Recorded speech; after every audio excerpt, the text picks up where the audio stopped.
PR, July সনদের ভিত্তি, জাতীয় পার্টি ও ১৪ দলের কার্যক্রম নিষিদ্ধের দাবি সহ ৫ দফা দাবিতে জামায়াত ইসলামী, ইসলামী আন্দোলন বাংলাদেশের মতো ৪টি সমমনা দল রাজপথে কর্মসূচি দেয়।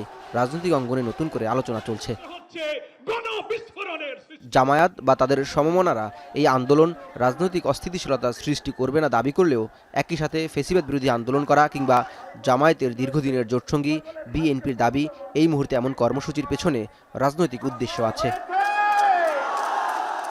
বুধবার বনানীতে সাংবাদিকদের সাথে এক অনানুষ্ঠানিক মতবিনিময় সভায় বাংলাদেশকে ব্যর্থ রাষ্ট্রে পরিণত করতে চায় বলেই জামায়াতের আন্দোলনের কর্মসূচি কিনা এমন প্রশ্ন তোলেন বিএনপির স্থায়ী কমিটির সদস্য আমির খসরু মাহমুদ চৌধুরী।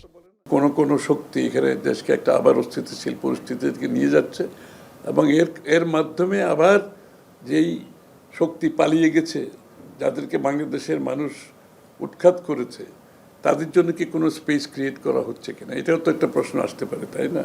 এবং আমরা তো ইতিমধ্যে লক্ষণও দেখতে পাচ্ছি।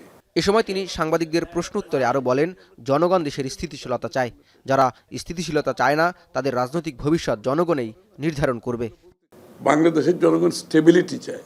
বাংলাদেশের জনগণ এখন রাষ্ট্র গড়তে চায়। বাংলাদেশের মানুষের অধিকারগুলো প্রতিষ্ঠা করতে চায়, তার অর্থনৈতিক অধিকারগুলো ফিরে পেতে চায়, তার সামাজিকভাবে যে ভয়ভীতির পরিবেশ ছিল সেখান থেকে মুক্ত হয়ে একটা স্টেবল বাংলাদেশ চায়। আর এই পথে যারা বাধাগ্রস্ত করবে তাদের রাজনৈতিক ভবিষ্যৎ তারা বুঝে নেবে। এদিকে নয়াপল্টনে সাংবাদিকদের সাথে আরেক অনানুষ্ঠানিক মতবিনিময় সভায় বিএনপির জ্যেষ্ঠ যুগ্ম মহাসচিব অ্যাডভোকেট রুহুল কবির রিজভীর মন্তব্য, জামায়াতের কর্মসূচি সুদূর প্রসারী চক্রান্তের একটি ম্যানিফেস্টো।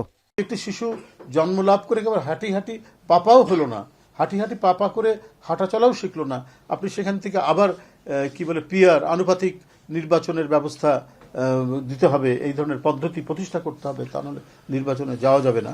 এটা আমার মনে হয় একেবারেই সুদূর প্রসারী চক্রান্তের একটা ম্যানিফেস্টেশন বলে আমার মনে হয়, এটা প্রকাশ বলে আমার কাছে এটা মনে হচ্ছে। জামায়াতের আন্দোলন নিয়ে সাধারণ মানুষের কোনো আগ্রহ নেই। পিআরের নামে নির্বাচন বানচালের প্রক্রিয়া জনগণ রুখে দিবে বলেও মন্তব্য করেন রুহুল কবির রিজভী। পিআর পদ্ধতি হলে পরে আপনারা কয়েকটা সিট বেশি পাবে। জাওয়াদ মাহমুদ, এখন, ঢাকা। বাংলাদেশের মতো একটা দেশে যেখানে